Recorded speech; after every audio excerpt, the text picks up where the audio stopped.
జనసేన తెలుగుదేశం ఐక్యత, జనసేన తెలుగుదేశం ఐక్యత. మేము ఈసారి చూస్తుంటే మళ్ళీ ఇంకోసారి అనిపిస్తా ఉంది, జనసేన తెలుగుదేశం ఐక్యత. ఈరోజు చెమ్ములపల్లిలో ఇంత ఘనంగా దాదాపు 60 కుటుంబాలు మన సుధాకర్ అన్న నాయకత్వం నచ్చి ఈరోజు తెలుగుదేశం కట్టుకోవడం అనేది చాలా సంతోషంగా ఉంది. అలాగే వేదిక మీద ఉన్నటువంటి మాజీ సర్పంచ్ వెంకటరామరెడ్డి గారు, అలాగే ఎంపీటీసీ భాస్కర్ రెడ్డి గారు, మన మండల అధ్యక్షుడు లక్ష్మిరెడ్డి గారు, తాను నడవడానికి కొద్దిగా ఇబ్బంది పడుతున్నా కూడా కాజీపేట మండలంలో పరుగులు పెట్టిస్తున్నటువంటి లక్ష్మిరెడ్డి గారికి ప్రత్యేక ధన్యవాదాలు తెలియజేసుకుంటున్నాను.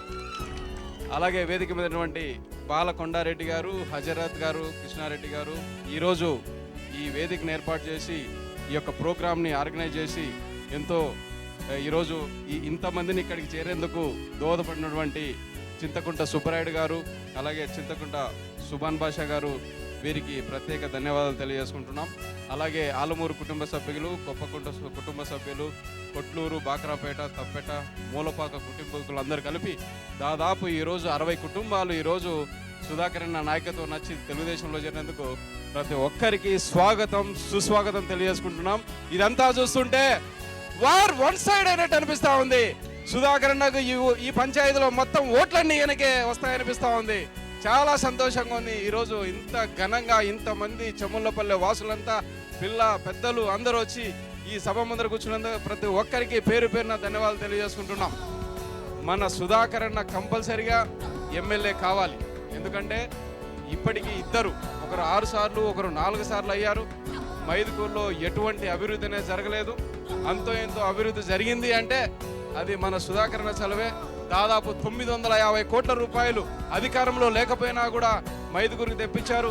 అలాగే ఎన్నో ఎర్ర చెరువు నీళ్లు తెప్పించారు. మొన్నటికి మొన్న సాక్షాత్తు మున్సిపల్ చైర్మన్ వార్డులోనే రోడ్లు లేకపోతే అప్పటికప్పుడు బుల్డోజర్లు తెప్పించి, అలాగే బోరు లేకపోతే అప్పటికప్పుడు బోరు వేయించారు. అలాగే డి అగ్రహారంలో సమస్య ఎక్కడ ఉంటే అక్కడ ఎప్పుడంటే అప్పుడు తక్షణమే స్పందిస్తున్నాడు, యువతకు భరోసా ఇస్తున్నాడు మన సుధాకర్ అన్న. ఇలాంటి వారే ఎమ్మెల్యే కావాలి. ఈయనకు ఎమ్మెల్యే అయిన తర్వాత మన నియోజకవర్గాన్ని అద్దంలా చేస్తామని మాట ఇచ్చారు. చాలా సందర్భాల్లో విన్నాం. అలాగే ఊరూరికి శ్మశానాలు లేవు. మనకు దగ్గర దగ్గర 390 కంటే పల్లెలు ఉన్నాయి. ఏ ఊర్లో కానీ శ్మశానాలు అనేవి లేవు. ఆ శ్మశానాలు కట్టించి ఆ యొక్క చుట్టూ ప్రహరీ గోడ నిర్మించి బోరేసి ఒక రూమ్ కట్టిస్తామని అన్నగారు మాట ఇచ్చారు. ఇది ప్రతి ఒక్క సభలో కూడా చెప్తున్నారు. ఇది చాలా గొప్ప కార్యం.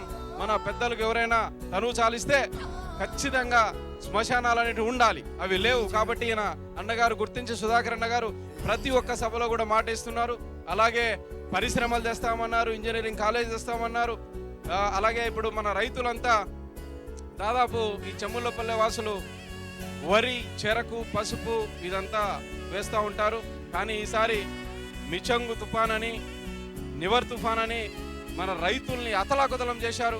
అతలాకుతలం చేసిన ఈ తుఫాన్లు కానీ మన వైసీపీ ప్రభుత్వం, ఈ దౌర్జన్యాల ప్రభుత్వం, ఈ అవినీతి ప్రభుత్వం రైతును పట్టించుకున్న పాపాన పోలేదు. మొత్తం వరి అంతా నానిపోయింది.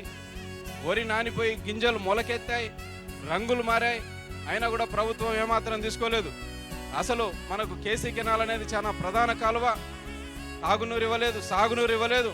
ఇలాంటి వైఫల్య ప్రభుత్వాన్ని గద్దె దింపాల్సిన అవసరం ఈ చెమ్ములపల్లె వాసులకు ఎంతైనా ఉందని ప్రతి ఒక్కరికి పేరు పేరున కోరుకుంటున్నాం. వైసీపీ పార్టీలో ఆర్ అంటే రైతు అన్నారు, వైఎస్ఆర్లో ఆర్ అంటే రైతు అన్నారు. కానీ రైతునే విస్మరిస్తా ఉందే. రైతు పార్టీ అంటారు, రాజన్న పార్టీ అంటారు, రామరాజ్యం అంటారు. కానీ రైతును పట్టించుకోవట్లేదు. గిట్టుబాటు ధర లేదు, సబ్సిడీలు లేవు, రుణాలు లేవు.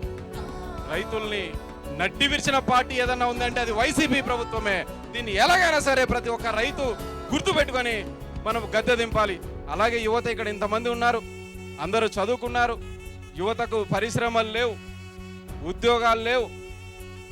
అందరూ పక్క రాష్ట్రాలకు వెళ్ళిపోతున్నారు, హైదరాబాదులకి, బెంగళూరులకి. కొంతమంది అయితే గవర్నమెంట్ నోటిఫికేషన్ లేక ప్రతిసారి జాబ్ క్యాలెండర్లు అన్నారు, ప్రతిసారి మోసపోతూనే ఉన్నారు. అటు సైడ్ తూగో పాగో సైడ్ అయితే యువత గంజాయికి అలవాటు పడిపోయింది. యువత అంతా చాలా మంది చెడిపోతున్నారు.